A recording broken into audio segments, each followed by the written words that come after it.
श्री स्वामी समर्थ. माझ्या यूट्यूब फॅमिलीमध्ये तुम्हा सर्वांचे खूप मनापासून स्वागत आहे. मी आज इडली करणार आहे.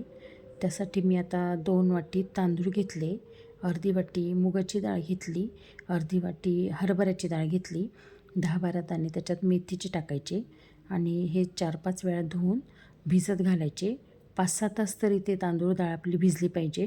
मग छान भिजते ती डाळ आणि तांदूळ. मग आपण त्याला 5-6 तास आता भिजत ठेवूया. भिजत झाल्यानंतर हे असे भिजले होते बघा माझे 5-6 तासानंतर डाळ आणि तांदूळ. आता याला परत मी धुवून घेणार आहे चांगलं स्वच्छ आणि मिक्सरला आता याचं असं जाडसर मी वाटून घेणार आहे. हे सगळं आता तांदूळ आणि डाळ पूर्ण वाटून घ्यायचे. आता हे असं आपलं सगळं वाटून झालं आहे. आता आपण याच्या इडल्या करणार आहोत. लगेच नाही करणार आहे. आता हे चांगलं पीठ मी 9-10 तासासाठी ठेवून दिलं होतं. आता याच्या इडल्या करणार आहे.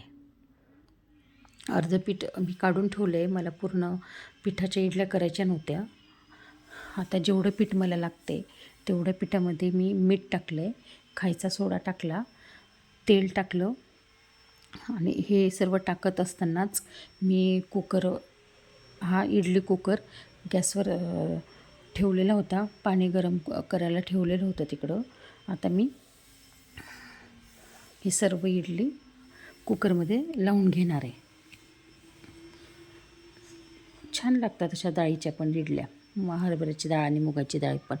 नेहमी आपण उडदाच्या डाळीच्या तांदळाच्या करतोच, पण ह्या पण इडल्या छान होतात, मस्त लागतात, चवीला छान लागल्या होत्या ह्या पण इडल्या. तर सगळ्या अशा इडल्या लावून घ्यायच्या आपल्या कुकरला. तेल लावून घ्यायचं पात्राला, नाही तर चिटकतं मग ते. हे बघा असं लावून घेतलं आणि 10-12 मिनटं गॅस ठेवायचा. सुरुवातीला फुलच ठेवायचा गॅस, नंतर थोडा हे करायचा, कमी करायचा जरा. झाल्या बघा आता आपल्या इडल्या.